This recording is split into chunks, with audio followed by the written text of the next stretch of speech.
Hello, everyone. Hello, BookTube, and we're back for another Sunday Reads with Brandy.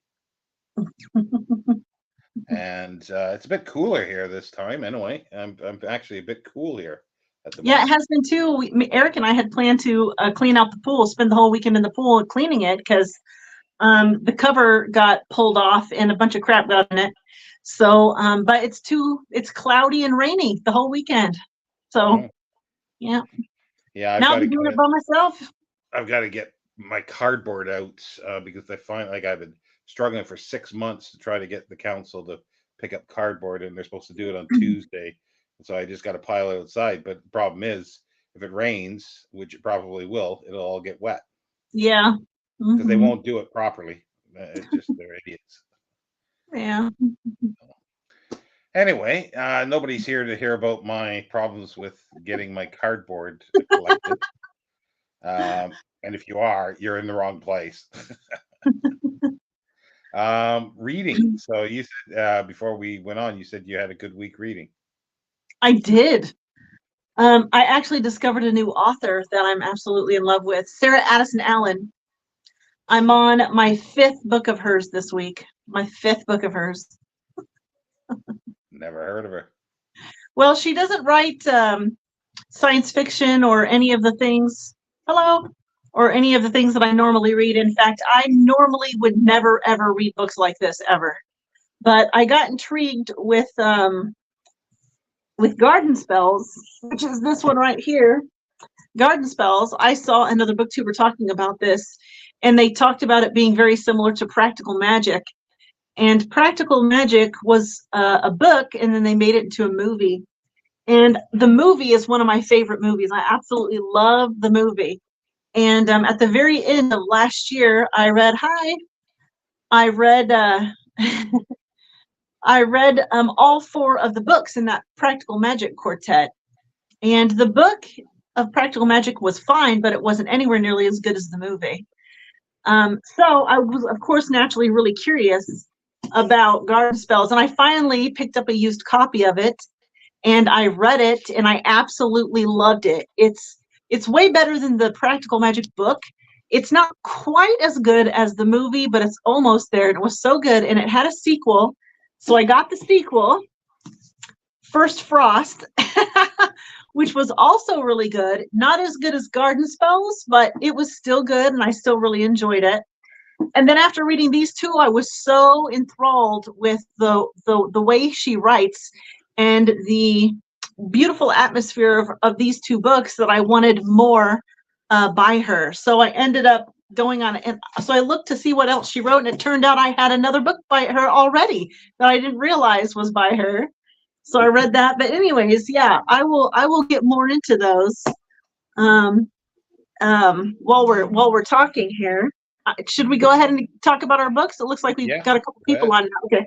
Yeah. Okay, so I'll just tell you what Garden Spells was about. So, like, if you did like the Practical Magic movie, then you will more than likely like this book a lot. So, this is about a woman who comes from a family who has magic. Now, they're not like witches, they're not casting spells and stuff like that, like they are in Practical Magic, but it's just this real subtle magic that is sort of there, but kind of in the background. And her particular magic is with food. She can make food that can cause certain emotions in people. And she has a sister who had taken off when she was a teenager and had ended up in a super abusive relationship and had a daughter with this man. And she was able to escape from that relationship. She came home. And so the story is about these two sisters sort of coming to terms with their differences and coming to terms with some things that happened in the town and stuff like that. So, and it was just so good. It's not normally something I would like. I would never like this kind of book normally, but yeah, I absolutely loved it. I was very, very surprised. I love the atmosphere that this writer creates in all of her books. She creates this wonderful sort of I don't even know how to describe the atmosphere that she creates. It's like everything has a rich history. Like when you start every one of her books, all of these things have already happened. All of these struggles from individuals. There's all of this rich history. And every past person who's no longer around is still very present in all of her books. So you kind of walk into it and it feels like there's things hidden, around. There's like, you never know when a character is going to find a diary or a document or, some object or something that's been forgotten or lost. That's what it feels like, and it's slightly gothic, I guess, in the more classical sense of that term, not scary, that people apply that to now. But yeah, it's just a wonderful, they're just very rich atmospheric books. But anyways, yeah, Garden Spells, it was excellent. No, And it's then, not a series though, but it's just. no, it's not a series. Yeah, there's just 2 books. Yeah. And then First Frost was the same family and the same sisters, only they have children who are teenagers. And so it's kind of about that. And about the one main character from Garden Spells, she always kind of felt like she was odd even for being in her own family. And this is kind of her coming to terms with that. And some other things coming to term that weren't really dealt with in the first book. And like I said, it wasn't as good as Garden Spells, but it was still very, very good. And I still really enjoyed that.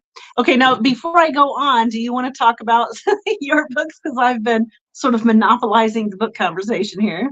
No, if you want to just continue, might as well finish that, and Okay. then I can go through mine. Well, so, and like I said, I was so impressed with this author's, these 2 books, that I decided to look for something else that she wrote. And as it turned out, I already had something else she wrote, which was Other Birds, same author, Sarah Addison Allison. Wow, same wonderful, beautiful, rich historical atmosphere.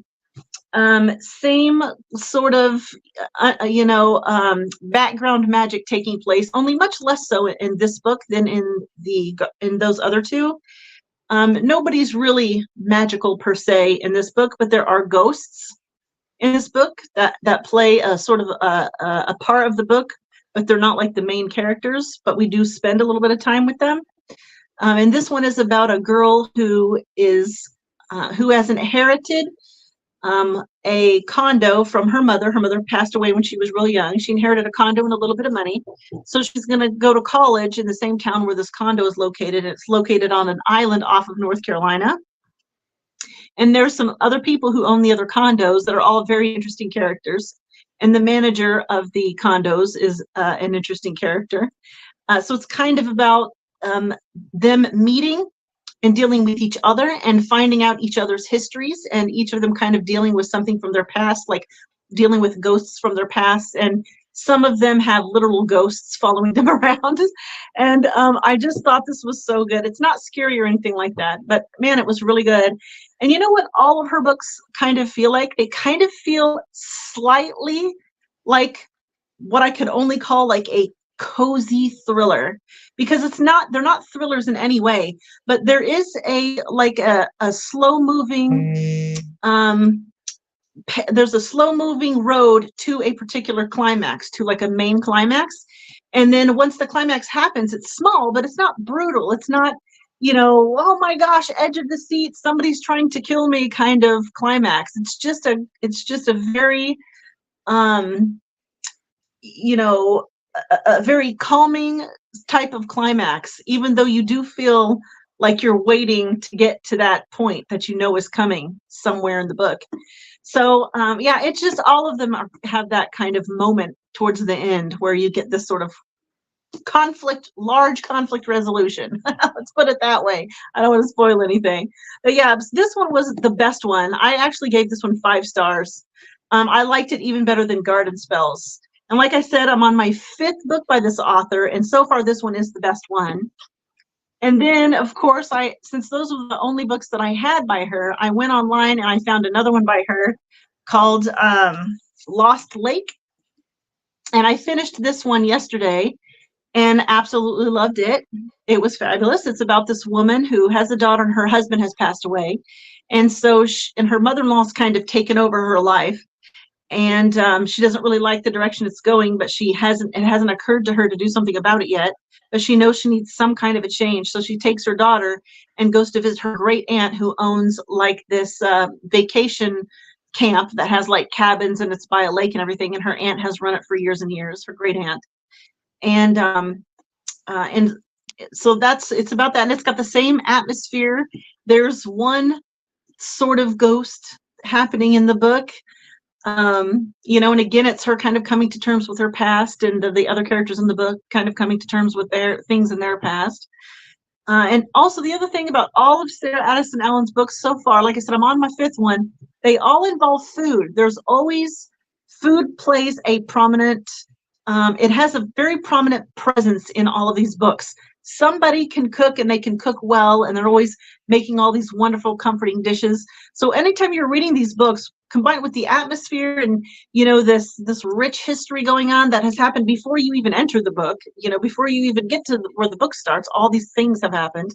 You also get the addition of all of this food being brought into the picture and being served and being sort of talked about a little bit. And the whole experience of reading one of her books is just very comforting. And again, this one also had the same thing where, at some point in the book, a particular climax is going to happen. And this one was no different. It had the same thing. Okay, and then I'm currently reading one of hers called The Girl Who Chased the Moon or something like that. But I'm doing it on audiobook because that's the only way I could get it. And I want the physical book. So I've ordered the physical book and it's on its way. But in the meantime, I couldn't wait for the physical book to get here. So I'm listening to the audio book of it. And so far it's a similar vein. But I'm gonna read every single book by this author. I am crazy about this author. Just crazy about this author. How long has she been writing? Let's see. The earliest book that I saw her publish, I think, was in 2004, I think. Somewhere in there, maybe the first one was, well, I don't know. I can't remember. It was early 2000s, though. Early 2000s, though, as far as I can tell. So you must be getting through most of her stuff already. Yeah, I've got, like I said, I'm on the 5th one, and then there's 2 more main books that she has written that I don't have yet that I will read. And then she's got one book that she wrote way before any of these that she wrote under a different name. Katie Gallagher, she wrote under that name, which I think is her real name, actually. I think Sarah Addison Allen is the pen name, or maybe Katie Gallagher was the pen name. Yep, Katie Gallagher is the pen name. I'm sorry. Sarah Addison Allen is her real name. And then she has one other novella that is an ebook only. So I essentially have 4 more things to read by her, 3 books and 1 novella to read by her. And then I'll be through all of her books as far as I can tell. That's quite a bit in Yeah. 20 years. Yeah. And then I read one more item. And this was actually the first thing I finished because I was reading it last Sunday, but I hadn't finished it yet when we talked. And that was a Star Trek, The Next Generation book for Book Trek, of course, called Hearts and Minds. And you know what? I've been so stuck in Sarah Addison Allen's world that I forgot what this is even about. What is this about? Oh, yeah, I remember. This is where it goes back and forth between past Earth and, of course, Picard present Earth, where aliens had been visiting Earth for quite some time, for about a, 40-year period in there, something like that. And a secret agency in the government had become paranoid about these aliens that were visiting. And so they got a hold of one of their spacecraft and fixed it, modeled it so that it would be appropriate for humans. And they sent a bomb back in the spacecraft, and the astronauts were supposed to blow up their planet. But when the astronauts got there, they decided they didn't want to blow up the planet. And it was like a whole thing. But and Picard has to deal with all of the aftermath from all of that. But anyways, it was good. I really liked it. It was not my favorite Star Trek book, but it was very good, and I did like it a lot. Okay, so that is all of the books for my week since last Sunday. Andrew says it's interesting enough. I was given a free copy of Lost Lake as a thank you for a recent order from an online bookseller. So I guess I can't sell it. Is that what it means? Yeah. Well, I absolutely loved it. Well, I talked about this yesterday on the Dune thing. This was the first one I read during the week. This is The Road to Dune, put together by Brian Herbert and Kevin J. Anderson. And it's it's done mostly from notes and excerpts that they found in his files. Some of it's been donated to a university. Mhm. Apparently, the outline for an early novel called it would have been called Spice Planet. It's like an early version of Dune, and they took the outline or the detailed outline apparently and wrote the novel from it, the short novel. So it's And like an alternate. It's an alternate Dune. in a sense, like it's a first draft type thing. It's like a very first draft. You know, I see. he's got the ideas of having a desert planet with the spice, with Mhm. noble families, but a lot of things, and there is conflict, but it's not doesn't have the complexity of Dune with all the houses, Oh, and like there's no Bene Gesserit, there's no guild, you know, there's none of this the huge intrigue. There is some intrigue, but it's just between the two houses and the emperor. And it's not mhm. Harkonnens, it's Hoskiners. And he's not Mhm. a duke, he's just the head of a noble house. And his name is Jesse Lankham. And his concubine, who is a concubine in this, but she runs everything for him. And her name is Dorothy Mapes. Wow. Okay. And the son is 9 years old, and his name is Barry. Wow. So that was going to be a much different story in the beginning, apparently. Yeah, and well, yeah, and but he goes. It's there is still this conflict, but the Jesse, the Duke Leto character, doesn't die at the end. You know, he comes out Um, on with everything, and so it sort of has a happy ending. It's sort of typical length of science fiction novels at the time. And if he didn't write anything else, like if he didn't do it, if he actually did write this and Dune never came, it probably would have been a fun read, you know. But you right. can't compare it to Dune, you know, and see where there's the proto ideas, but you know that you You just go, hadn't yeah, developed them yet. yeah, yeah. And then the other neat thing was that was actually direct from the pen. Well, I'm assuming it is of Frank Herbert, where from Dune itself, excerpts that were taken out before the novel was published in Analog magazine, um, and because it was for space constraints, he had to take stuff out, or it was either him working with Campbell to take it out. And those are interesting because you start out with Jessica and Paul, but they're really treating him as a child rather than a young adult Mm. because she's holding his hand, you know, Hmm.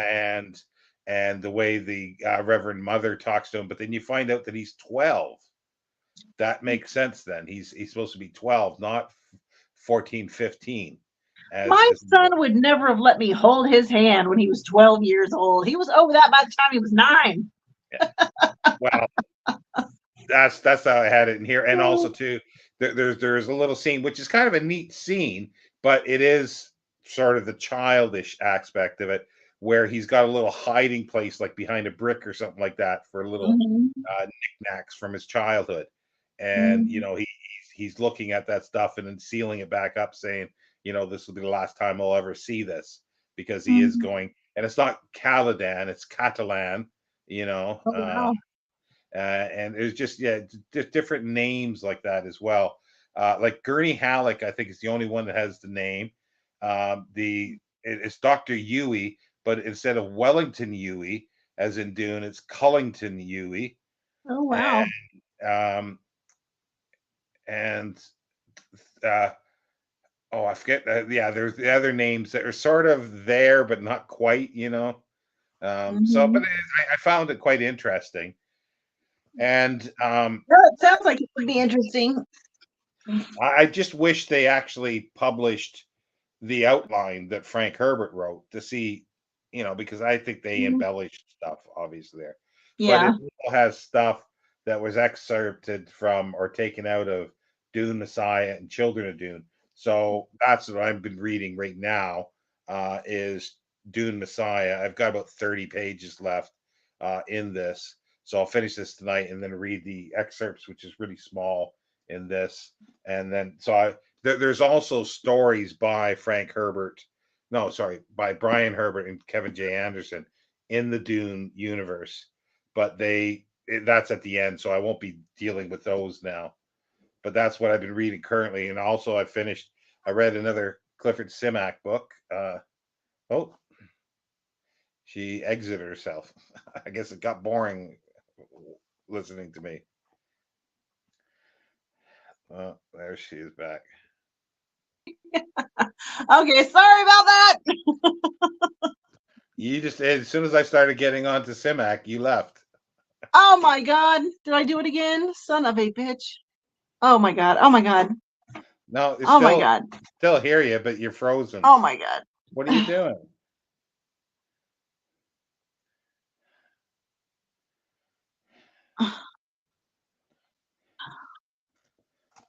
Okay, now you're coming in twice.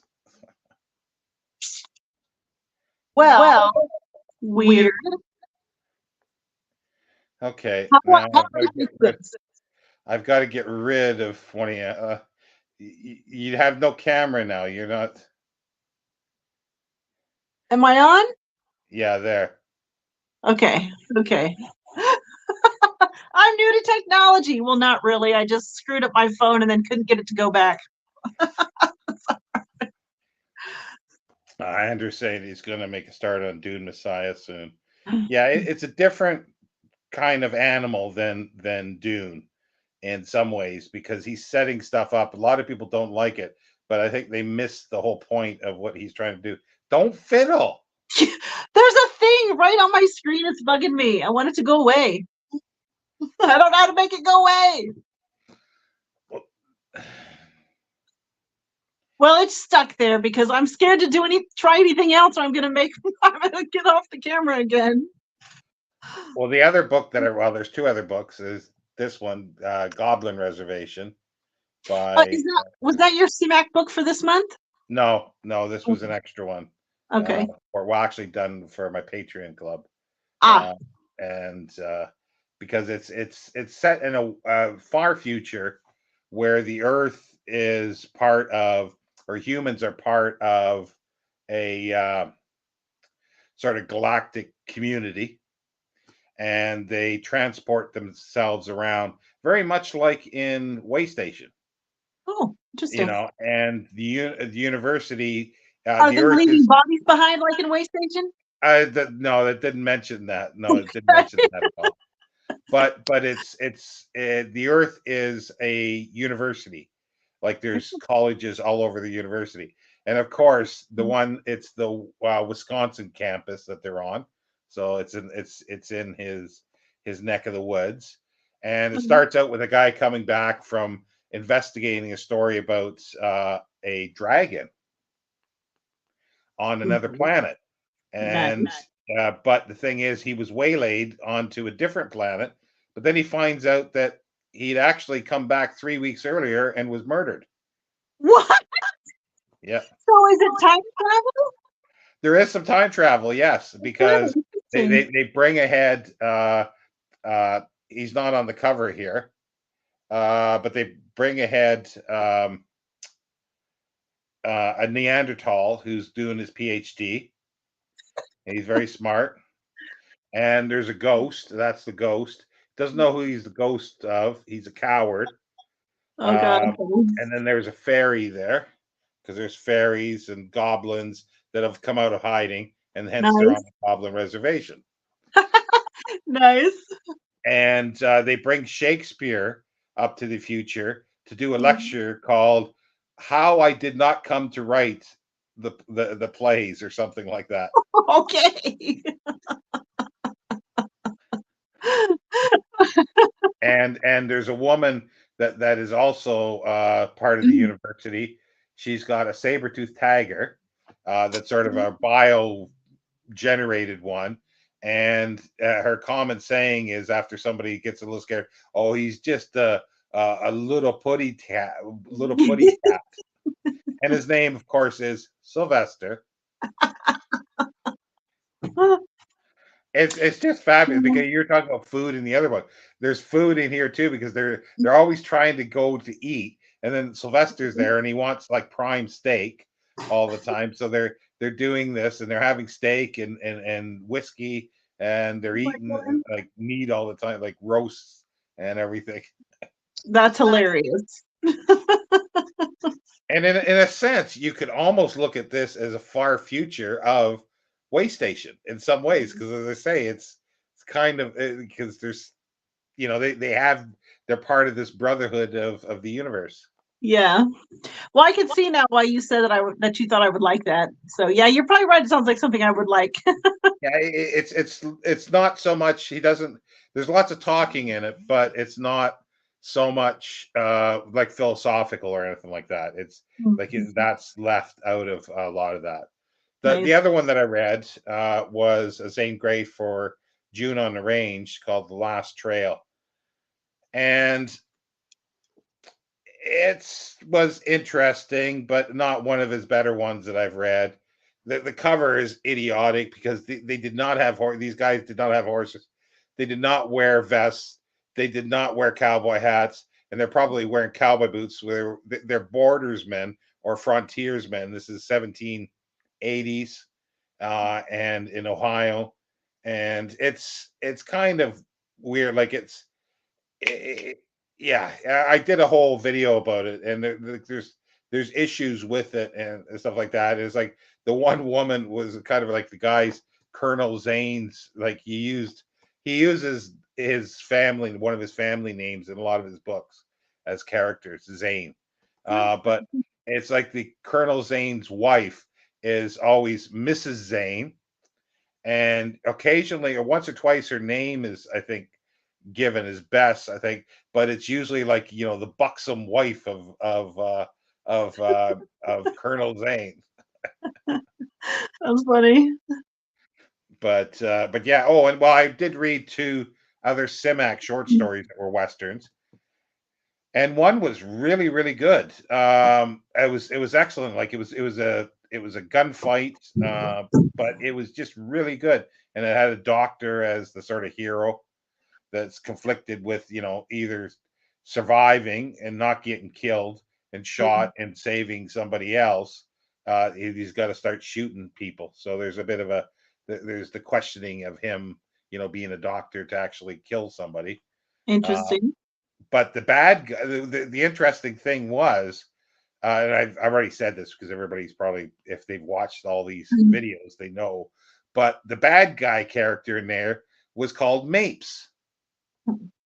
Yeah, okay? Yeah, I remember you talking about this now. Yeah. Well, that was kind of cool. Like, I'm not saying he took it from anywhere, Right. but it's from like it's just nice coincidence that I'm reading Dune, and Mhm. you've got a shadowed Mapes.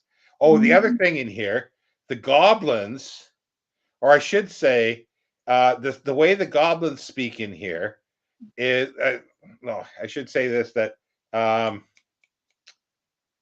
what's the little rodent character from Star Wars? Rodent character Well, isn't he a rodent or frog character? from Star Wars? Yeah, Oh, Yoda. Okay. Yoda. Wow. Yeah, That's okay. Yoda. Yoda speaks like the goblins in here. Oh yeah, yeah. I remember you saying that. Yeah, I remember that now. Yeah. Yeah. I can't probably find something, but it's really kind of cool because you kind of wonder. Like, I don't know if there's anything else that's been written before this that that kind of speaking to it. So you kind Yeah. of wonder, did he get it from here or did it just happen? And Right. also, too, this is 1968, and uh, there is a monolith that's on a hill, like in the Jurassic period. Hmm. So it's written at the same time as 2001. Right. So kind of interesting the connections there. Yeah. Yeah. And like I think when we were talking about this, I can't remember if I mentioned it, but there's possibly an earlier story or stories that talked about monoliths somewhere that they both, derive some inspiration from. So Yeah, no, the Goblin Reservation. It's the third or fourth time that I've read it, and it's got to be one of the funnest of Simax, because it's not laugh out loud, but it almost is, especially when Ghost finds out who he is, the ghost of, you know, and it is funny, and then you know, when you got a scene of Shakespeare and Ghost dancing to the music of the fairies in the fairy field, the dancing field. It's just it's like just absolutely bizarre, you know. Well, that does sound like a lot of fun. Yoda, yes, Yoda. I can't. I don't know. I won't be able to find one. Uh,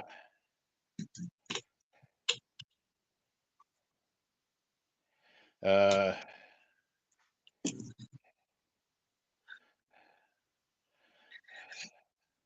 His oh name is yeah. Grogu, not Baby Yoda, as my son always points out to me. It's a Grogu, Mom, not Baby Yoda. Okay. Here's one, Mr. O'Toole, which is a goblin. He says, "My mounting stone they took, with malicious intent of putting me afoot."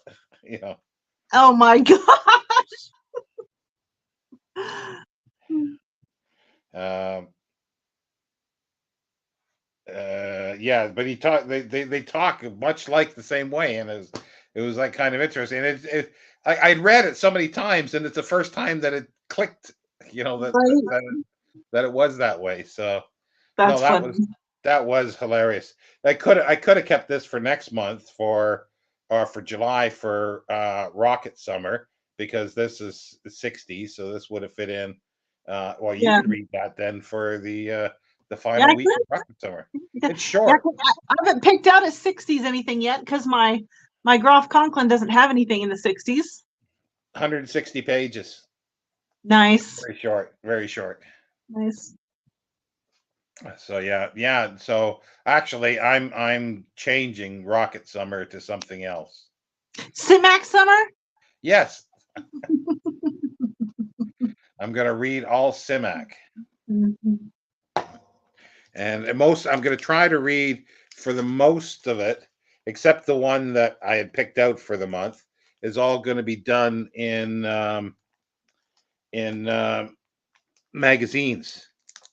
It's going to be the magazine stories. Um, Here's one here. That's nice. Oh. Thrilling Wonder. It has some X story that I haven't actually read. And oh, let's get rid of that so I can You see haven't everything. read a Simac story? Yeah, there's some, because it was impossible to find them until they came out in the collection of the 14. So I now have everything. So I'm going to Wow. read all the stuff from the 40s, the 30s, and 40s for sure that I haven't read. But this also has the very first story that Alfred Bester wrote, that this Jules has. Verne? The Jules Verne Express?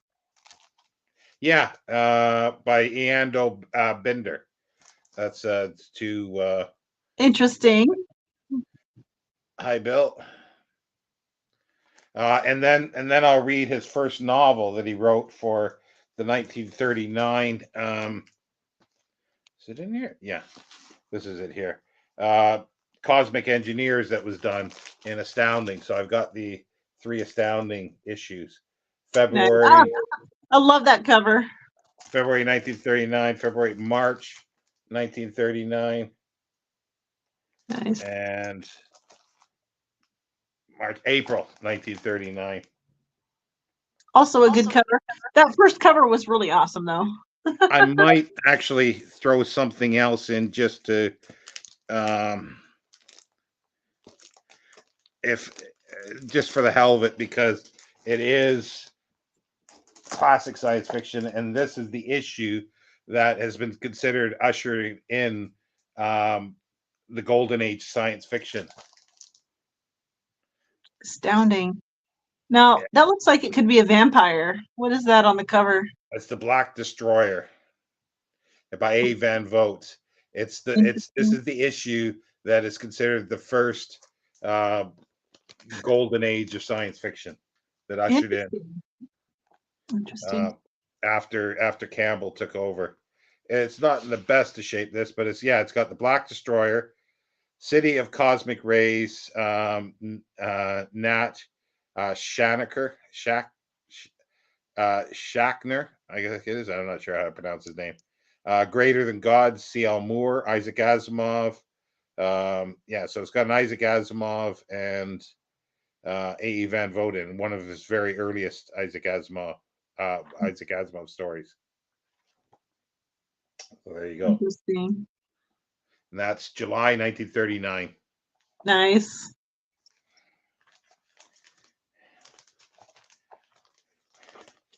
And then another one for the 1950s. Oop, bending over the thingy here. For the 1950s, I'll be reading the published book was called Time and Again, and also went under the title First He Died, but it appeared in Galaxy as Time Quarry. So in the first 3 issues of Galaxy, 1950, October, November, and December. So I'll be reading those as for sure. I think I might. I'm not sure if I'll read the. Yeah, I probably will read the magazine versions, because that'll be kind of neat. Bill says I read Voyage of the Space Beagle, which has it's a fix-up novel. So the Black Destroyer's in it. It's basically it's Alien. It's Alien basically stole the story from that, and he sued them, and he won. Wow. Alien, like what's his name? The Ripley guy, or not Ripley guy? Ripley. Ripley, the character. I was thinking of the director whose name I'm completely drawing a blank on for whatever reason, and I was all to come up with was Ripley. Scott. So that story. Yeah. What the hell is his name? He did Blade Runner too, the original Blade Runner. Yeah, I was like, what is his name? Like, I know his Scott name. is somewhere in his name, and I can't think of it. What did you say? Scott is somewhere in his name. Ridley Scott. Ridley. See there, I was close. I was saying Ripley, which was the character's name, but I was Ridley Scott. Funny. Yeah, Andrew comes here. Ridley Scott. Yeah. There we go. And you were showing off an anthology. Well, it's an omnibus / anthology. Yes. In the group there. Sure. It'll be my Rocket Reads. I mean, not my Rocket Reads. My read for Rocket Summer. The Omnibus of Science Fiction, edited by Groff Conklin. I like Groff Conklin because he has a very cool name. That is one of my reasons for liking him. Cool name. If only I had found these books before my son was born, his name would have been Groff. It actually was a selling point eventually for his books. People looked for it because it was an odd name. Yeah. But here's his first one. The first one he did. See, that's 1952. The first collection he did was in 1946. Yeah. I gotta say, what does your book look like under the dust jacket? Just plain. I mean, what kind of condition is it in? Oh, this is pretty good. This one's pretty good. I gotta show you what condition my book is in. It's practically look at this thing. Yeah, yours definitely a How later. Beautiful printing. Is that? That's a later printing of it. Let me see that. Let me see the bottom corner of the dust jacket. The bottom corner of the dust jacket, like on the front. Front. No, the flap. Yeah, it's a book club edition. I thought it was. Yeah, that's why. Yeah, so it's a book club edition, and that would have been printed much later. That could have been printed. You'd have to look for a code in it. I think it was printed in 52. No, 1952 when it was originally came out. So that edition could have been printed in the 70s. Okay, 52 is the only date that I have. Yeah, but that's if you go into the back pages. Okay. and you look in at the gutter. Look where I'm pointing. Somewhere in here on in the last like 20 pages, there'll be a number printed in there. Okay, let me look at it.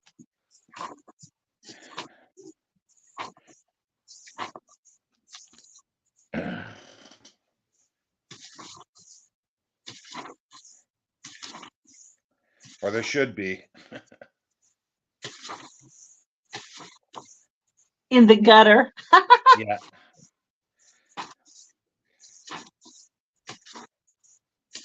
Unless there's something on the unless there's something on the back of the dust jacket. Is there something in the back corner of the dust jacket on the outside? No, it just says On printed the in the outside. US. Yeah. On the No, there's outside. nothing there. No, there should be a code in there somewhere. It could be at the beginning as well. But anyway, with that code, you can find out when that was printed. Why didn't they just put the year that was printed in these old books? I have the same problem with my Dr. Zhivago. It doesn't have the. I don't know. I don't know why. But yeah, there'll be a code somewhere along the gutter at the bottom, and with that you'll be able to find, unless it's one of those small periods that they didn't use it. No. No, I was just showing you. The introduction says 1952. Hi, Gavin. Hi. Now I'm going to be obsessed with finding this code you're talking about. Well, if you do find it, let me know what it is, and then I'll be able to look it up and tell you what year. But you don't. If you're not finding it immediately, then it's a bit odd. But it could be there was a period that they didn't do it. So maybe then from that period. It could very well be. So and then that does still give you an idea of when it was published. But you see, that was this one here though that I was showing was published in 1946. That's his first science fiction anthology. That was published in 1946 in February. But the same year, this was published in August 1946. This is a modern library reprint of it. I love that cover. Yeah, and this is edited by Raymond J. Healy and J. Francis McComas. J. Francis McComas went on to co-edit the magazine of fantasy and science fiction with Anthony Boucher. Wait a minute, I have a question. Yeah. So if mine is a book club edition, is this the dust jacket that came with it? Yeah. It is? Okay. Yeah. Mine's even a bit bigger, I think. Yours is a bit small. Yeah, mine is book club edition size. Yeah. And this is an original edition, but mine's in rough condition. This is I don't think it's a first. No, it might be a first. You'd have to look. No, it isn't. Because this has a Galaxy reader in it. You have to look at other things. But this was published in the early 50s though. This edition. And it looks similar, but you see mine's cloth. Yours is plastic, sort of vinyl. Mm-hmm. Yeah. This is cloth. Yeah. I wonder if mine came out in the 60s. It could have been, yeah. Mm-hmm. Yeah. But it's strange, and maybe even before that, because this one in 1957 they changed the title to Science Fiction Omnibus. And had a different lineup, and it was redone many times with different lineups, as most of them were, or republished with a different title later on. But do both of our editions have the same short stories in them? Should have, yeah. Because if it's got the same, there's 43 stories. Look at the front flap. Yeah, I am. I'm looking at the introduction. The the front flap. Oh, 43 stories. Yeah. Yeah, because that's where it says on mine. And it says 2 of them are full-length novels. That's why it's an omnibus. It's not Interesting. a strict anthology. Interesting. I mean, they couldn't have been long novels.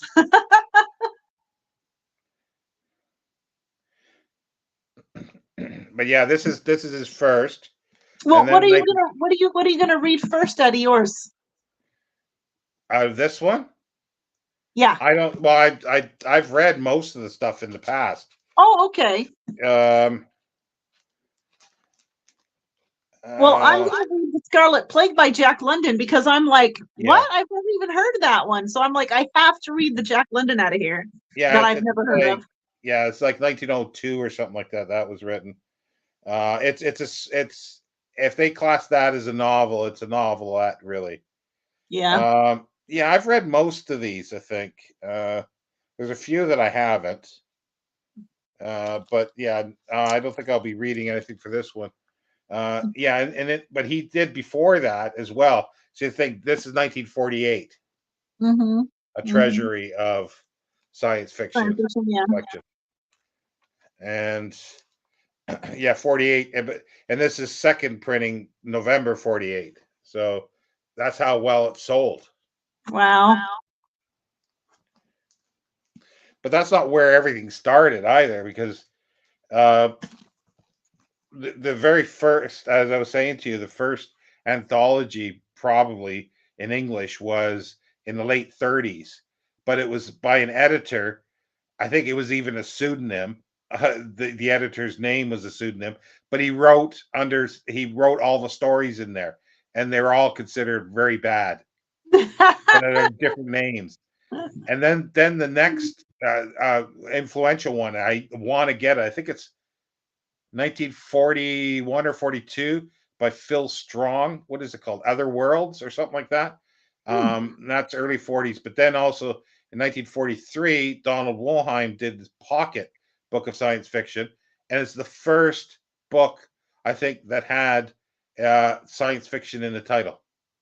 Oh, that's you just jogged my memory. Remember last night when I was telling you Yeah. that the great course I was listening to, he was talking about something about pocketbooks? That's what he was talking about. I recognized the Donald Walham as soon as you said. I was like, "Oh yeah, yeah, that's what he was saying." It was a pocketbook, and it was the first one to have science fiction in the title. So, And I didn't and watch it. I think it was science dash fiction. Yeah. Yeah. And then he did another one that was an omnibus of Donald Wollheim did. I've got that somewhere, actually signed by Wollheim. It's like 1944, 45 Nice. cover. So, but I want to get these other ones, and I want to get more of the Conklin ones. I want to get his big book of science fiction that came out in, I think, 1950. I think it was 1950 or 49. And then there's Possible Worlds. There's Invasion. There's a few of them that I still want to get. And you said you were going to collect them all. He's over 40. Yeah, I probably won't get them all, but I definitely want to get those early ones at least. But you see, like when I was saying that the Adventures in Time and Space is considered the better collection than his first one here. And the reason Mhm. why I say that is, and it's been called that, is because those stories are still thought of as great stories, or more of them than in here. However, this does have a Simac story in. Nice. And does this have, is this the one? Yeah, John W. Campbell did the preface to this in Nice. 1946. And this is Campbell's first collection from Astounding in 1952, the same year as the Omnibus came out. This is the first analog collection.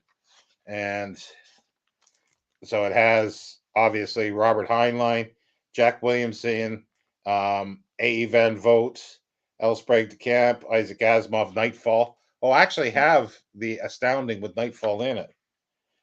Lewis Paget, Lawrence O'Donnell, John Pierce, Murray Leinster, Dalton Edwards. A lot of the names are forgotten pretty well. Eric Frank Mhm. Russell, T.L. Sherrod, William Tenn. You asked about him the one time. Mhm. Um, I think he's sort of a satirical writer. There's humorous, if I remember right. Another uh, Eric Frank Russell, Chris Neville, and guess who's next? Clifford Simak. Yeah. How did I know? Lester Del Rey, James H. Schmitz, William T. Powers, H. Bean Piper, Murray Leinster, and H. B. Fife. Well, he's talked me into doing Simak summer. What's Edgar been reading? So, but yeah, and like I like these early anthologies, especially like in the 50s. Like, well, these two, the Gough Conklin and this other one in 1946, they opened the sluice gates for them because they were by more major publishers, and they sold like wild cakes. Yeah, James Smith, he still remembered. That's the thing. There's a few authors that aren't in there. They're not. They're sort of forgotten. Here's one that's I think this is 1952 as well, or is it 1951? This is 51, and it has, well, it's got Ward Moore, it's got Ray Bradbury, Forrest J. Ackerman. Yes, Forrest J. Ackerman. Wild Cakes? Not sure. Not sure if that's a reference to something Schmitz. But also there's a story of Walter Van Tilburg Clark, who wrote, for me, the best Western called Oxbow Incident. And this is called The Phonograph, The Portable Photograph. So it's not very... Yeah, the cover's not very exciting on that one. No. But it sounds like it would have a lot of good stories in it. Yeah, and it's in themes. Like, that's the one thing that Conklin did. He sort of was one of the first to do thematic anthologies, and then within the anthologies he did before that, they were in themes. And the others had a chatter. And the covers, of course, like you said, he was trying to fool parents, so they wouldn't think there was anything, risque inside. Well, yeah. Well, you just look at the pulp covers, and I think that's what the publishers did. They made them plain, so they would go on library shelves, and parents would be okay with their kids reading this stuff, but not the pulps. So, but yeah, I love. But yeah, there's quite a few. If you want to get, like I say, the big book of science fiction of Conklin is very expensive to get it with a dust jacket. It's like hundreds and hundreds of dollars. Wow. And I don't know why. But then again, I think even the best of was like that too. And then all of a sudden I found somebody had that for like £10 or something like that. So and it's not in perfect condition, but I thought, I'm grabbing it. I'm grabbing it. Yeah, some of these books that I look for, there aren't very many of them around, and then you have to pay a bunch of money. Like this morning I was looking for Fighting Terms by Tom Gunn. There was just a few. There was only 2 on Amazon, and there was just a few other places. And they were all super expensive, even for like the ones that were not in good condition. I was like, okay, I guess I'm not reading that one. And I'm like, I don't care about the book. I just want to read it and not pay a lot of money. You know what I mean? I just want to read the stupid book. I don't care what edition I have or anything. Yeah, well, yeah, it's nice to have the first edition for me, but it's not important. But I would prefer, like I say, if I had a choice, I would have a second edition rather than this one, because it's more of an original edition. But then again, no, actually the second edition won't be very good, because I think the second edition, they took out a story or two. Oh. And then it was put back in this one. I think that's correct. What's that cover on that one is awesome. I'm jealous of that one right there. Yeah, that was the book club did. We're still redoing this in the 90s. Really? Yeah, science fiction book club. Yeah, so you can get ones from the 90s. But I really like those book club editions. I wish the modern book club editions were the same size as those older book club editions, because that's what I like about the book club editions so much, is how small they are. They're like smaller size hardbacks, and I can just fit more of them on my bookshelf. And the book club editions now are like huge. I'm like, why are they so damn big?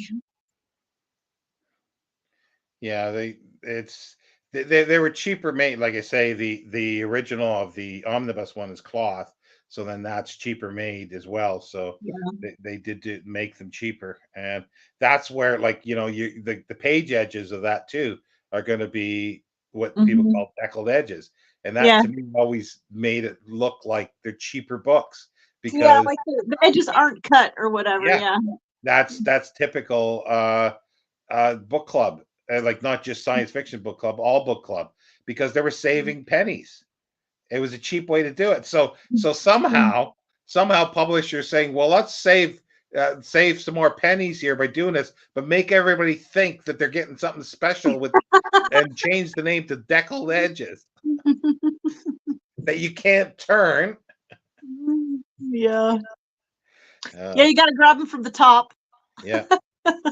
Oh, but the other thing is, yeah, about the price of the ones, like all these earlier ones, you could find them in like rough editions without the dust jackets.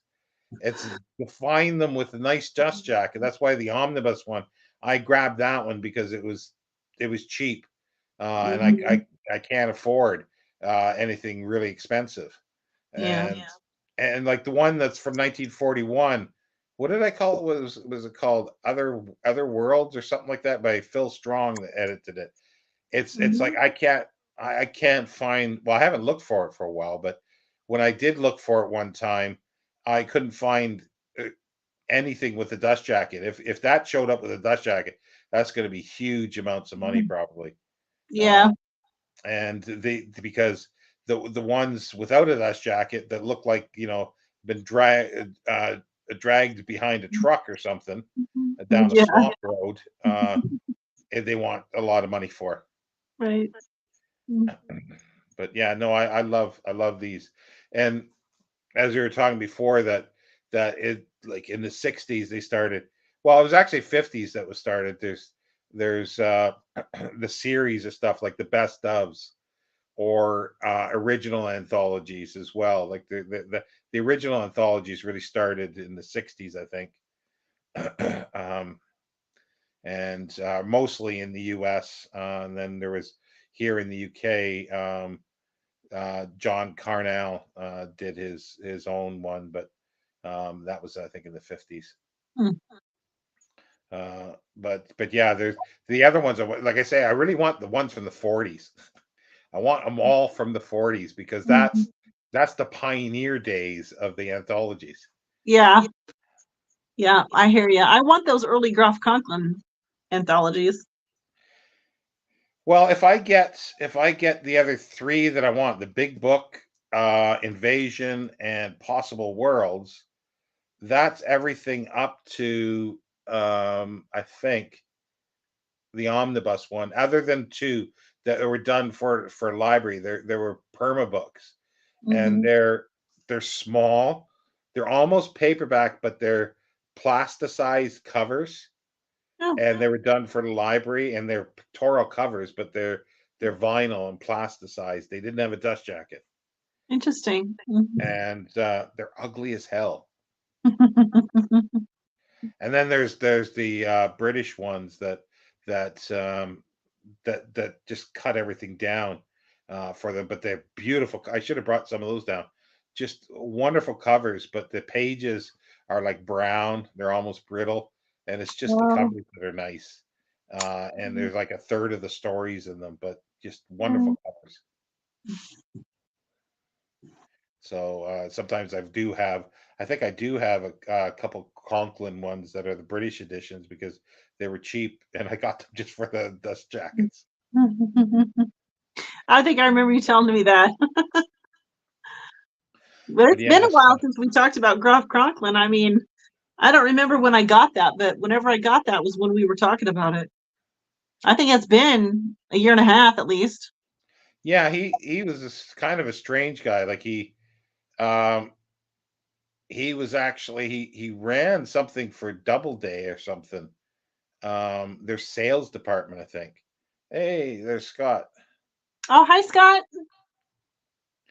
Um, yeah, he did something for Doubleday, and he did a lot of he mostly did freelance editing, and Mm, he pitched these things.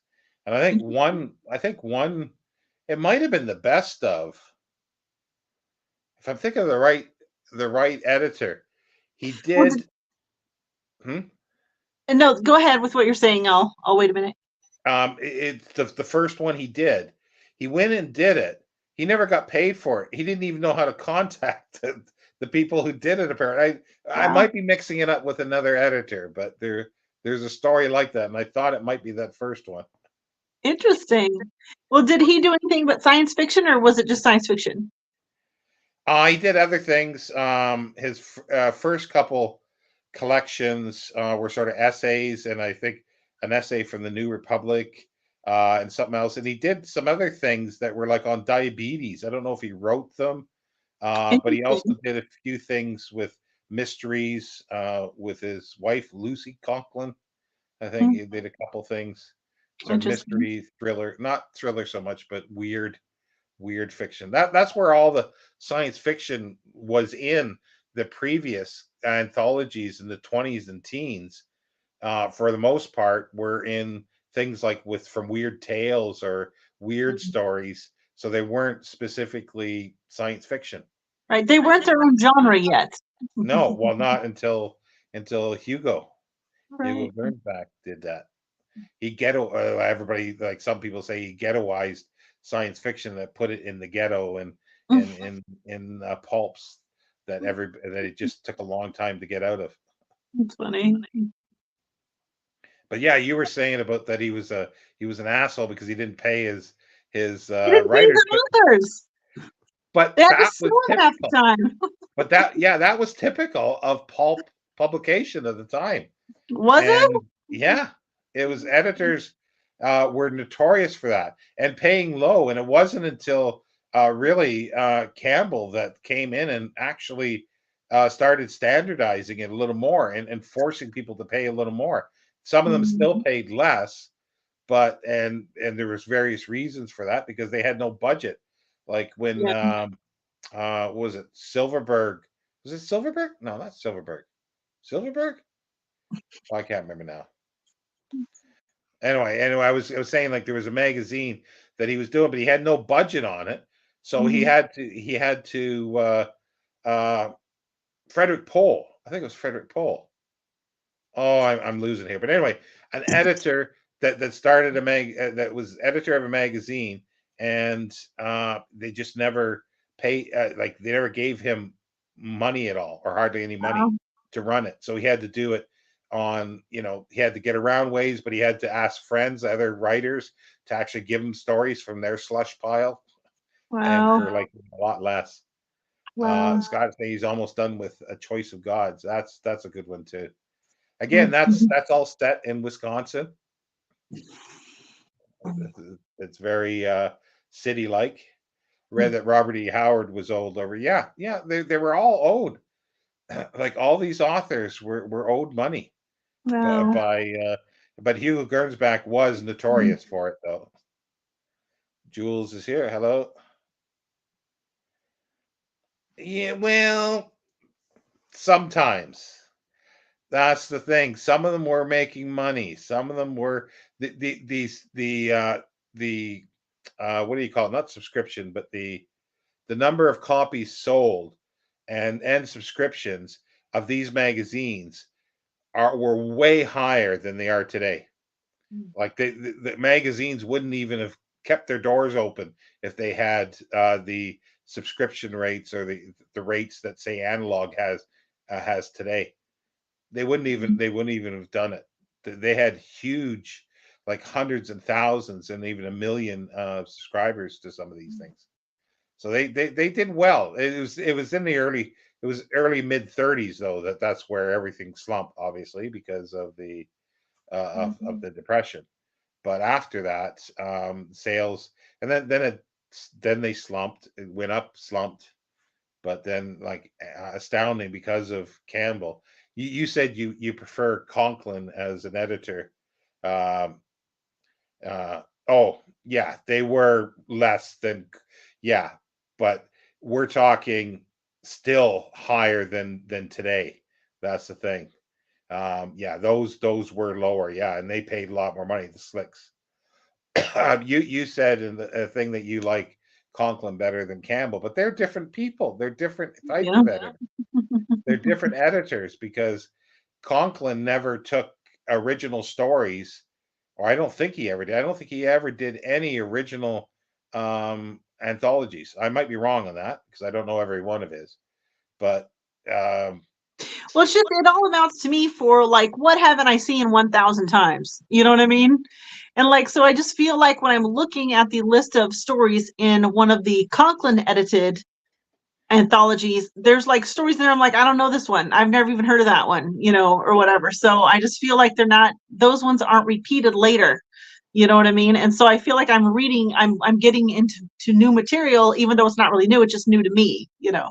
yeah, part of that I think could be because by the time that one went out, everybody was, there were so many anthologies that they'd already taken stuff. And see, the thing was with his first one, the best of, it was published before the other one, the Adventures in Time and Space, but Mm-hmm. he couldn't take some of that material because Adventures in Time and Space was actually contracted before the other one, Mm. even though it came out after. So that they had already taken stories that he could not then take for the best of. Uh, yeah. So that's how I understand it anyway. So therefore, he had to take lesser ones. And plus, Conklin was not a science fiction fan. He only started reading science fiction a few years before he published his first collection. Really? I Yeah, didn't know that. yeah. That's crazy. I'm quite Wow. sure he was. I think he's one of the editors that wasn't a huge. He wasn't a big. He just. I think he just fell into it. He just Wow. fell into it. Interesting. And then, but he made Interesting. and I think it's partially because of his name, because I Right. remember reading somewhere that was a sales point for his books, was I his know last what name. made me interested in him in the first place was the name. I was like, that is the There coolest you go. name ever. Yeah, Groff Conklin. there Of you course, go. I'm familiar with the Conklin name because in my area, like I grew up with Conklin cars. These Conklins, family of Conklins that owned car dealerships. And so I would see their commercials on TV, Conklin cars, all the time. So I was already familiar with the Conklin name, but the Groff Conklin together is very cool. And that was what drew my eye in the first place to him. Yeah, I don't know where he was grew up. I don't know where he was from. I never looked into that. Yeah, But I've yeah, never looked into like Groff Conklin the person, only the anthologies. yeah, no, it's just I've never looked specifically into it, but it's just stuff that I read something else and they refer to him, as Right, an editor or a collection, and then you get these little tidbits here and right. there. Picking up the Uh, pieces all over you. oh, that just reminds me of something. Like it was just where is it here? One of these um, magazines that I'm going to read with a Simac story in. Um, the story is called Hunger Death, I think. But anyway, I'm pretty sure I've read this one, but it's Iowa farmers farming on Venus. That's what the story's about. Wow. Okay. That's hilarious. And that's from that's from the 30s. That's one of his earlier Oh, ones. you'll have to let me know how that one turns out. I think I've read it before. I'm not 100% sure. I don't think it's going to be one of his best. Let's put it that way. Um, it's not in one of those. Oh, it's in this one, I think. Uh, this is June 1939. Astounding. Oh no, this is Hermit of Mars. So that's not it, but that's 1939. That's not it.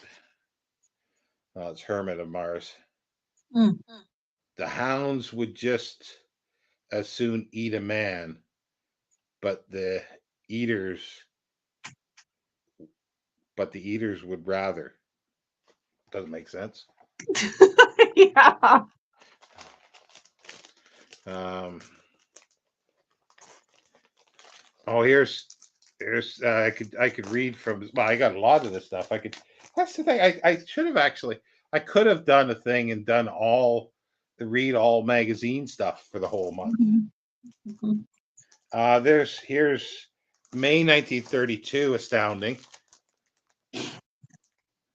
Oh, nice cover. I like that cover. Yeah, that's way before Campbell. Mm. Campbell didn't take over until 37, Mm. um, late 37 October. Um, yeah, most of the names are not Knack and Nat's Shackner. I don't know how they pronounce his name. Are you sure it's not Shatner? No, Schachner. Mhm. Knackner or something. I don't know. R.F. Starzl, Captain S.P. Meek. He does show up in a lot of stuff. Ray Mm. Cummings is popular, and Anthony Gilmore, as you see some, but yeah. So that. This is astound. This is the first 2 years of Astounding. Nice. Astounding started in 1930. Well, the Then cover's fabulous. but the stories weren't the greatest. Mm. And this one, oh, this one's kind of cool too. This is 1934. This is 1934. Nice. Uh, that has feature novel, 2 parts, Rebirth by Thomas Calvert McClary. Harl Vincent, Lost City of Mars. Is Mm. that on the cover? Yeah, it is on the cover. Living Flame by Arthur Leo Zagat. Everybody knows him, right? Sure. Shortwave Castle, Calvin Paragoy. Space Flotsam, Raymond J. Gallum, who did become quite popular. Scandal in the Fourth Dimension, A.R. Long. Blind Reasoning, Roy Auckland. So Mm. yeah, like they're sort of forgotten. Yeah. The back cover is coming off, Yeah. but yeah, like a lot of these are forgotten, Mm. and that's why they're kind of neat to have the magazines because they're never going to be anthologized. Right. Yeah. Well, I got tons. Mm. I got tons of them. I got a stack of a whole run of. Didn't you do like a whole video where you're showing just like tons of the pulps that you had? Yeah, that's only some of them. Mhm. Yeah. What is it here? Let's get this in here. Gavin saying he's reading Zagat now. Yeah. So you must be. Are you? Are you? See, there you go. There's a piece of the magazine. Yikes. It's probably. Are you? Is that from your Thrilling Wonder? I wonder. No. Yeah, Thrilling Wonder stories. Because Gavin's reading through. I think he's going to read through all the Thrilling Wonder. Oh, New Worlds. Yeah, that's John Carlin. That's the one that it was. I liked it until what's his name took over in '64, and that's where everybody says they like it. Oh, what's his name that did the oh, bloody hell? Yeah, Thrilling Wonder. Yeah, so he's reading Thrilling Wonder. Oh, I can't think of his name now. The Maliburn. Is that the correct? What are you talking about? Are you talking about an author? Yeah, well, he was an editor too, but he's still alive. He writes stuff, fantasy. Oh, I Michael can't think of Moorcock? his name. Sorry. Are you talking about Michael Moorcock? Yes, Michael Moorcock. Yeah, I like New Worlds until Michael Moorcock took over. Yeah, I've got a complete run of Fantastic Story Nice. quarterly. That's a thrilling publication. Um, Look at that cover. oh yeah, because Gavin's reading through Thrilling, And this is republishing a lot of the stuff from Thrilling Stories, as well as their previous incarnation, which they bought out, Wonder Stories, the Hugo Gernsback ones, Wonder Stories, and they had all this, so they were reprinting all this in the 50s, and I've got all 70 or 80 issues. Wow, that cover is awesome. I love all these old covers. So cool. This one looks like it had a lot of horror in it. Yeah, there is quite a bit of horror in these as well. Nice. Yeah, they're just fabulous covers. Mm-hmm. But yeah, I like these. I've been trying to figure out ways of like getting these bags for them and stuff, like correct bags. And there's nothing made that I can find, at least here in the UK, for pulps. They're all wrong sizes. I have to use the Golden Age comic bags for the larger pulps, like those I just showed you, and the Silver Mm-hmm. Age ones for the later astoundings. Mm. Um, yeah, some of them are Finley. Yeah, I'm not sure which one this is now. There's Finley and oh, what's the other guy's name? Virgil Finley and I can't think of the other guy's name. Yeah, Lawrence. Lawrence. I don't know. This is Lawrence, and you can sort of tell the difference between the Finley and Lawrence. And Finley was doing a lot of the original or the first ones of this, and then this Lawrence took over.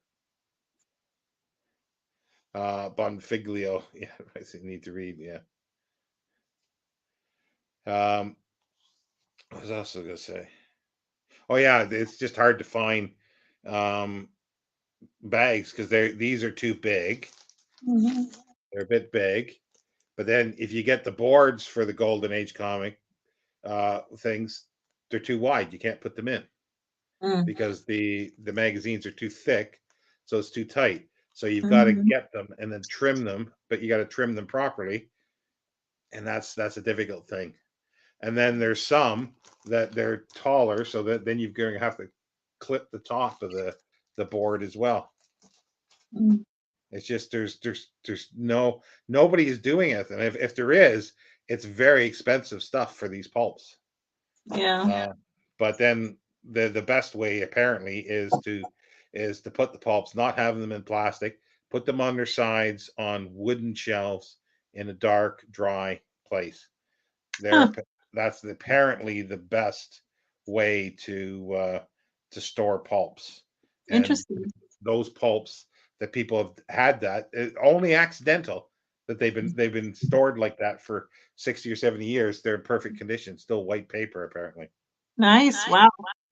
The last time I went to Book Outlet in Kansas City, they had a big section of their bookcases that had all pulp magazines. I was like, well, I wish I had more money. Actual pulps are the small digest ones, like pulps this size. No, yeah, they're full size pulps, just rows and rows of them. And I was really shocked. I was like, okay. Well, how much were it? Because it depends on what they are. Because some of I them don't aren't. know. I saw Galaxy in there. I saw several in there that I recognized, but I didn't do too much looking because I didn't want to be tempted to buy any. And I'm like, I can't start collecting pulp magazines. I don't want to start. I don't want to get myself all into that. And I just knew if I started looking at them, I'd start wanting them. So I looked Yeah, at a couple and I was like, this is a bad idea. Don't look. galaxies aren't pulps, though. Well, there was a lot of they were all together. It was like there was Okay. Galaxies and there was like Amazing Stories. There was I can't even remember, but there was several in there. Some of them I never even heard of before. So, but yeah, Yeah, no, they're nice, and they they're in should be. alphabetical order. Well, I've got to get all mine together. I got to get some shelving upstairs to put them on. I'm not going to stand them up because that's not the best way to do it because they will warp. But then if I can get boards in them, then that might be a little better to do that. But otherwise, I'll just put them on their side. like they are these. I think there's 70 or 71 issues of the Fantastic Stories quarterly. Yeah. So and that's pretty well the end of the pulps at that point in the 50s. That's where the pulps ended. But it is funny that sellers still call them pulps, Yeah. and Oh, like and like the analogs from the 70s and 80s. yeah. You know what else they had mixed in there were some Omni magazines, and that was the science fiction magazine that I grew up with because my dad subscribed to it, so it was always around the house, And I was tempted to buy some of those, but I didn't. Yeah, I used to buy those. I used to buy them right off the newsstand. I started buying those in the early 80s, I think. I used to have tons of them. They're all gone. Mhm. All gone. Yeah, my dad's are too. I wish that he had saved them, but he didn't. I remember he subscribed to Heavy Metal magazine and to Omni magazine. I didn't subscribe to any magazines at then because they would put a big label, address label sticker on the Mhm. bloody magazine, like for analog or something like that, right Yeah. on the front, and you Mhm. can't take it off, and it just the magazine was always destroyed by the time you got it. Yeah. I don't So remember my dad's ever being destroyed, but I do remember the sticker being on there, and you couldn't really take it off without tearing up no, the cover. Yeah. no, yeah. But Mm. then when I got a whole bunch of analogs and stuff, when I did have all these digests, and I had a huge collection of analogs, later amazing stories, um, all the smaller digests mostly, and Mhm. a lot of those I got them basically free, but a lot of them had people's stickers on them, and people tried to take them off, and you Right. know, but the You know, stories. those stickers came two ways. They either came where they just like fell off, you know, or they you couldn't get them off for nothing. So Yeah. Yeah, Scott was saying that he subscribed to um, Omni and Asimov in the 80s. See, I bought them, but I never subscribed to it because I think how did I know? I must have subscribed to something and then came that way and I hated it. So I yeah, stopped the subscription immediately. yeah. But it's hilarious when you do look in these old magazines from the 30s and 40s and even 50s, like they're Mhm. like 25 cents each, Yeah, or like a pound 50 or $1.50 or something like that. You get a whole year's subscription. yeah, Jesus, you know, like yeah. these. What is it here? The astounding stories. Let me put this stuff back. Hopefully, it doesn't fall over. Um, this is the 1932. Well, that's expensive. 20 cents for the 1932 Astounding. 20 cents. Wow. High dollar, huh? Are you coming? Yeah, and they stayed 20 cents, I think. Well, they were still 20 cents in 1939. Well, when I was a kid, I think like the magazines were generally like $3.50 or something like that. That seems to be what I'm remembering. Oh, Scott said, yeah, he's got, it must be the Omni magazine with Ted Chiang. Oh. See, I probably had that and I probably read it, but I don't remember. Mhm. 50 cents for it. Yeah.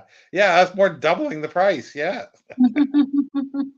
Well, I loved bookshops that I used to go to where everything in there was half the cover price.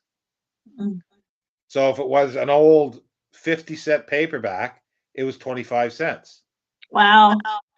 So this stuff would have been 10 cents. Nice. Those days are long gone. Oh yeah. Magazines are like really expensive now. So I know Gavin's doing Rocket Summer. He's been putting out really good sort of TBRs, or I guess piles of possibilities and stuff like this in shorts. Really good stuff. But anybody else that's watching is going to do Rocket Summer? We'll see. Wait, anybody comes up? As I say, mine's going to be Simac Summer, I think. I might sneak Yeah. in something else. Well, I know I'm going to slip some Hal in there somewhere. Well, yeah, you can, because what is he started writing in the 50s, so you can definitely put him in the 50s. Or no, Mhm. actually, He was it started their in the late 40s? 40s. Yeah, Yeah. late 40s. Yeah, yeah. Mhm. So yeah, you could slide some in there. Yeah. And then definitely 60 stuff, and that's what I mean. I can do everything. I was sort of thinking, but I can't do a novel for I technically, no, I can't. Could possibly, because for Simac, because well, I was thinking, because I can do the 1930s, because he's done that short novel Cosmic Engineers, Hmm. but for 1940s there is a novel, but there isn't a novel. He rewrote a story called Empire that Campbell wrote when he was a teenager in the late 20s. And he probably wrote this over 1939 to 40 or early 40s, but Campbell rejected it. And it didn't get published until the 50s. But it was written in the 40s, so I guess I could do that. Yeah. And there's actually, well, it's pre 1970. So the first week is everything up 30s. to, yeah, up to the end of the 30s. Second week is 40s. Third week is 50s. No, yeah, third week, and then the fourth week is 60s, up to right up to, it's classic science fiction. And Michael K. Vaughan's doing it, and he decided to cut it off like about that time where the new wave started really hitting big time, and that's because of Michael Moorcock. So we can, even though there was stuff that You was have in real the beef 50s. with Michael Borkott, don't you? Well, I didn't like, and I still don't like a lot of the new wave stuff. But then again, there are some new wave authors that I like, and that are Well, new did wave. you like Harlan Ellison? I like some of his stuff, yeah, yeah, and I like Samuel R. Delaney, and he's a new wave. But there's ones that were big at the time. um, there was oh geez, can't think of their names. I try to block them, I think, because I think they're just horrible writers. But they were really big because they were. Larry Oh, Niven? sorry. Larry Niven? No, I like Larry Niven. Yeah, he is generally new wave-ish. Who doesn't like Larry Niven? Somebody doesn't like Larry Niven. I thought it was you. No, I do like him. No, I can't think. There's ones in the '60s that were really popular in the new worlds that I just can't think of the names now. That I Oh, just I thought don't we were like. talking like 80s. No, no, no. This is Okay. new wave started in the, well, it started in actually late '40s and the '50s. Um, yeah, Andrew says it doesn't have anything before 1950s. Easy enough to find. Just you could get a what is it? Hart. What's his name? Oh, jeez. Um, Hart something. He did the a science fiction century. Um, I can't think of his name, but there's a few good anthologies that you could do the whole thing. You could read enough from those from the time period, or even the Vandermeer's Big Book of Science Fiction. Yeah, I've read Dangerous Visions. I've read the second one, and the third one I guess is coming out soon. I don't know if it's going to have Simac's story in, because I don't know if I think they're going to get some news stories to as well to add to. Um, there's somebody he didn't pay anybody for the third volume. It didn't come out, but he didn't pay anybody. Yeah, there it is. Hartwell. Hartwell did a Oh, couple. see, Scott would know. Yeah, David Hartwell, and that's great. Yeah, all those. Yeah, Ed Grice Burroughs. Yeah, that definitely fits. That fits for early stuff.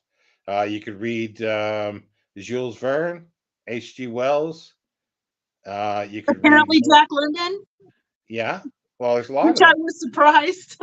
Yeah, he's written a few that were considered science fiction. Quite a few of them, actually. Not a huge amount, but um, yeah, there's a lot of writers. Like, well, you could read what is it, Aldous Huxley's Brave New Worlds. Um, Olaf Stapleton's stuff. There's so much stuff that's there in the 20s too. Mm-hmm. Anyway, I guess we'll call this. It's an hour and a half. I've Yeah. been blabbering on enough about science fiction, not enough about Babylon 5. Yeah, the 1984 could be classed as that. Yeah, that's in your 40s. So, Animal Farm, I suppose, if you wanted to use that one as well. Terrible book. Yeah, they're not very good. They're not very well written. I hated Animal Farm. I read that in high school. I loved all the stuff I read in high school. Animal Farm was the only book I ever read in high school that I absolutely hated. Hated it. So I skimmed it, and I just worked up my paper just based on skimming it and got an A. And I was like, never reading that again. That was terrible. Yeah, I had to read that in 1984 in school, and I hated both of them. But I finally went back to reading Orwell, and Orwell is now one of my favorite writers. But for his nonfiction, I don't think he was that very good as a stylist, as a writer for fiction. Some of his other ones are good, but if Steve is to be believed, you look just like. Oh, I'm thinking Orson Welles. Never mind. He said George Orwell. I was thinking Orson Welles. Steve always compares you to Orson Welles. well, he says my voice is like Orson Welles for some reason. I don't know why. I don't think it is, but yeah. Thanks everybody for stopping by, and you'll be back next week. Yeah. Mm-hmm. So I'll be talking about Simak. Oh well. I'm also doing Rogue July as well. That's What's the other Rogue thing. July? It's Hugh Walpole's Rogue Harris, it's the Harris Chronicles, written in the 20s and 30s. It's a multi-generational family history, and it's about 3,800 pages, I think, or 4,000 some pages. Oh, okay, nice. I'm going to read Clarissa. I think I'm going to read Clarissa this winter.